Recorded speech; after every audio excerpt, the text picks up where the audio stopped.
سر آپ کو بہت خوش آمدید کہتی ہوں درانی صاحب پہ بات کر رہے ہیں کہ جو آپ نے ایک کوشش کی اور میزبانی کی آپ نے اپوزیشن کی جماعتوں کی سب کو ایک ساتھ بٹھایا،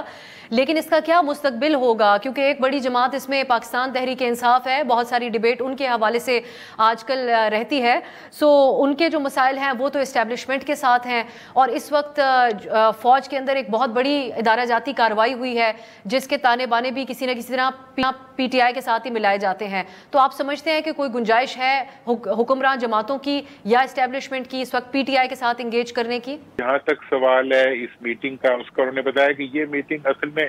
جو جتنے بھی قائدین وہاں آئے ہوئے تھے ان سب کی بہشت پہ یہ میٹنگ ہو رہی تھی، وہی حقیقت میں اس کو کرنے والے تھے اور وہی انہی کی وجہ سے یہ سب کچھ ہوا۔ اب جہاں تک سوال ہے کہ اس وقت کے جو حالات ہیں اور جو ملک کی صورتحال ہے، اس میں ایک نقطہ جو ہے جس کی طرف یاگر صاحب نے بھی اشارہ فرمایا وہ یہ ہے کہ اس وقت قوم کو ایک مشترک سوچ کی ضرورت ہے، کچھ نکات کے اوپر اتفاق کی ضرورت ہے، اور جو وہاں پہ ایک تو نقطہ یہ بھی تھا، سب نے اس سے میٹنگ سے پہلے بھی مجھے بھی کہا تھا کہ جی ہمیں اس وقت ضرورت اس امر کی ہے کہ ہمارے تمام جو حکومت سے باہر پارٹیز ہیں وہ ایک ایسا لاہے عمل بنائیں جس کے نتیجے میں عوام کی مشکلات حل ہو سکیں، ان کو بجلی کے بل سے لے کے، مہنگائی سے لے کے، ڈسٹارشن سے لے کے، حکومتی ناانصافیوں سے لے کے ہر قسم کے جو مسائل آج جن کو وہ فیس کر رہے ہیں ان سے نکالنے کے لیے کوئی نہ کوئی ایک گفتگو ہونی چاہیے۔ تو یہ جو ہماری پہلی سیٹنگ ہوئی اس میں تو یقینی طور پہ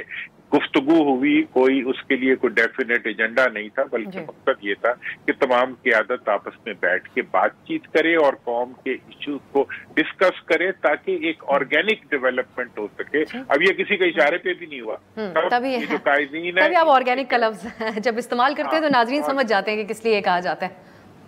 جہاں تک آپ کے دوسرے سوال کا تعلق ہے کہ اس وقت جو یہ ڈیولپمنٹس ہو رہی ہیں کچھ یہ مجھے اس پہ افسوس ہو رہا ہے حکومت کے اوپر کہ ایک ادارہ جو ہے وہ اپنے ادارہ جاتی کچھ اقدامات کر رہا ہے یا کچھ ڈسپلنری ایکشنز کر رہا ہے، ان کے بارے میں ابھی انیشیٹ کر رہا ہے، تو اس کے اوپر پوری حکومت جو ہے وہ ایک پورا ماحول بنانے کے لیے اور ان کے بعد حمایتی جو ہیں وہ اس میں سے بہت بڑی بڑی کوئی کانسپریسیز اور سازشیں اور پولیٹیکل ڈسکورس نکالنے کے لیے ظلم ہے ایک ادارے کے اوپر جو ملک کی تحفظ کے لیے جانے دے رہا ہے، اس کو آپ گھسیٹ کے پولیٹیکل پروسیس میں انوالو کرتے ہیں۔ اگر کسی نے کوئی غلطی کی بھی ہوگی تو اس کی جو علاج ہے وہ اس کی سزا ہے، نہ کہ بیانات ہے۔ اب سیاسی بیانات کے ذریعے جو ہے آپ پورے ملک کی فضا کو مکدر کر رہے ہیں اور پولیٹیکل لوگوں کو اور آپ اداروں کو آمنے سامنے لا کے کھڑا کرنے کی کوشش کر رہے ہیں۔ کبھی آپ عدالتوں پہ چڑھ دوڑتے ہیں اور کبھی آپ اداروں کو جو ہے کھینچ کے اپنی بغل میں کھڑا کر کے تو ایک پیج کے نام کے اوپر جو ہے آپ ملک کی نقصان کی سیاست شروع کر دیتے ہیں۔ میں سمجھتا ہوں کہ یہ ذرا زیادتی ہے، اس کے اوپر حکومت کو توجہ دینی چاہیے، اور جو اقدامات ہو رہے ہیں ادارے کی طرف سے وہ ان کا آئینی قانونی حق ہے۔